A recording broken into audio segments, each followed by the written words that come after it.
नमस्ते मम्मी जी। क्या बात बहू, टाइम नहीं दिखाई दे रहा? मैंने तुझे बोला था कि सुबह 6 बजे उठ जाना। आज तेरी पहली रसोई है। वो मम्मी जी, नई जगह के कारण ना रात को नींद नहीं आई, इसलिए उठा नहीं गया। बहू, ये तेरा मायका नहीं, तेरा ससुराल है। यहाँ पे ना ऐसा सब कुछ नहीं चलेगा। मैं टाइम की बहुत ज्यादा पाबंद हूँ। और आज तुझे पता नहीं था कि पहली रसोई है, सारा खाना तूने बनाना है। वो मम्मी जी, शादी की थकान थी। आप चिंता मत करो, खाना मैं अभी बना देती हूँ। भाभी कैसे हो? अरे मम्मी, 11-11 बजे तक भैया उठते नहीं हैं। नाश्ता भी हम लेट बनाते हैं, फिर क्या जरूरत थी भाभी को इतनी जल्दी उठाने की? अरे आज नहीं उठाऊंगी तो आदत बन जाएगी अंजलि इसकी। नाश्ता चाहे लेट करें तो सोती रहे क्या महारानी? मम्मी, आज भाभी का पहला दिन है घर में। आप भाभी की पसंद नापसंद पूछते। आपने तो भाभी को पहले दिन रसोई में लगा दिया सबकी पसंद का खाना बनाने। तू अंजलि नई बातें कर रही है। अरे सारी दुनिया में यही रिवाज है कि बहू की जब पहली रसोई होती है तो वो सबकी पसंद का खाना बनाती है। अरे मम्मी, भैया भी तो कमरे में अभी तक आराम कर रहे हैं। अगर भैया को शादी की थकावट हुई है तो भाभी को भी तो शादी की थकावट हुई है ना। अरे मम्मी, भैया कमरे में है तो भाभी रसोई में क्यों? भाभी की पसंद पूछने वाला कोई नहीं है मम्मी। अरे मम्मी, बेटे और बहू में ये फर्क क्यों होता है? मम्मी, आप ना भाभी के साथ ऐसा कुछ मत करो। मम्मी, आपको याद है आप मुझसे हमेशा पूछते हो शादी के बाद कि तेरा चेहरा कैसे बदल गया, तेरी आंखों के नीचे ये काले घेरे कैसे आ गए। पर मम्मी, मैं आपको कभी नहीं कुछ बताती। मम्मी, हम लड़कियों के ऊपर ना शादी के बाद ना एक जिम्मेवारियों का पहाड़ टूट पड़ता है। आपको भी मम्मी ये सब कुछ पता ही है। और मम्मी, मैं नहीं चाहती कि मेरी प्यारी भाभी को ये सब कुछ सहन करना पड़े।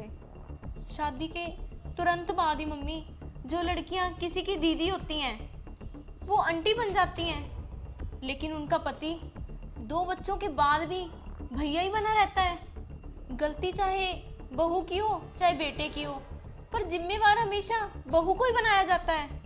जो लड़की जहाँ पे जन्मी पली होती है उसका मायका, वहाँ पे जाने के लिए उसे अपने ससुराल वालों से इजाज़त लेनी पड़ती है।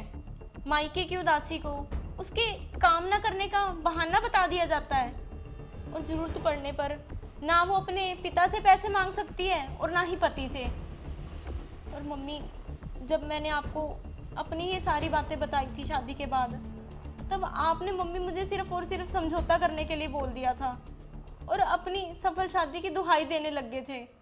मैं ऑफिस से थक कर आती थी, कोई भी मुझसे पानी नहीं पूछता था।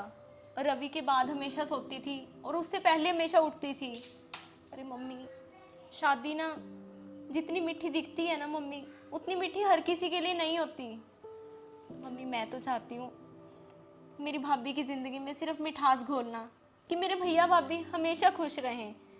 और मम्मी, इस सब कुछ के लिए ना मुझे आपके साथ की ज़रूरत है। हाँ अंजलि, तू बिल्कुल सही कह रही है। हर लड़की की जिंदगी शादी के बाद एकदम से बदल जाती है।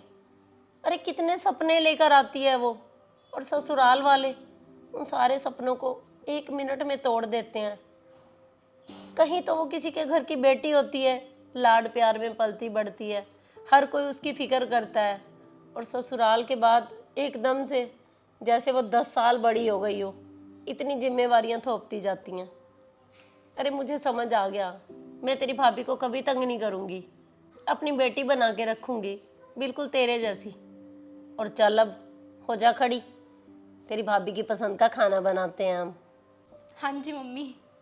और भाभी, आप ना जाके आराम करो। आपकी पहली रसोई की तैयारी ना मम्मी और मैं करते हैं। आप बस जो खाना बनेगा ना उसे हाथ लगा देना। अरे बहू, खाना सारा मैंने और अंजलि ने मिलके बना दिया है। रसोई में ना बेटा माँ अन्नपूर्णा देवी का वास होता है। तो सबसे पहले बेटा माँ अन्नपूर्णा देवी का आशीर्वाद लो, ताकि तू जब भी रसोई में खाना बनाए ना तो तेरे हाथों में स्वाद भी बना रहे और बरकत भी बनी रहे। कर पूजा बेटा।